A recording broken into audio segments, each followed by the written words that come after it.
15 days swimming கிளாஸில் swimming கற்றுக்கலாமா, அதில் என்னெல்லாம் ஸ்விம்மிங் கற்றுக்கலாம் அப்படிங்கிற கேள்விக்கு இந்த வீடியோவில் உங்களுக்கு பதில் கிடைக்கும். நான் என்னோடய ஸ்டூடெண்ட்டை வந்து 4 கேட்டகரியாக பிரிச்சுக்குவேன்.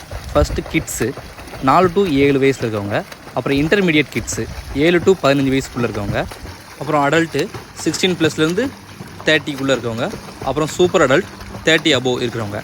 இந்த மாதிரி 4 கேட்டகரியாக நான் பிரிச்சுக்கிறேன். இந்த 4 கேட்டகரியில் நீங்கள் அல்லது உங்கள் ஃப்ரெண்ட்ஸ் இல்லைனா உங்கள் குழந்தைங்க இதில் எந்த கேட்டகரின்னு செலக்ட் பண்ணி வச்சுக்கோங்க.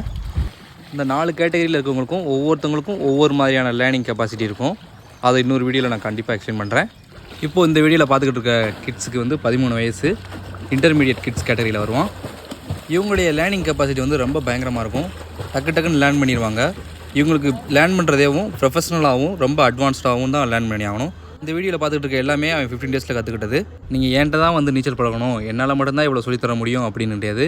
எல்லாராலையும் நீச்சல் பழகலாம் அப்படிங்கிறது இந்த வீடியோவோட முக்கிய நோக்கமே.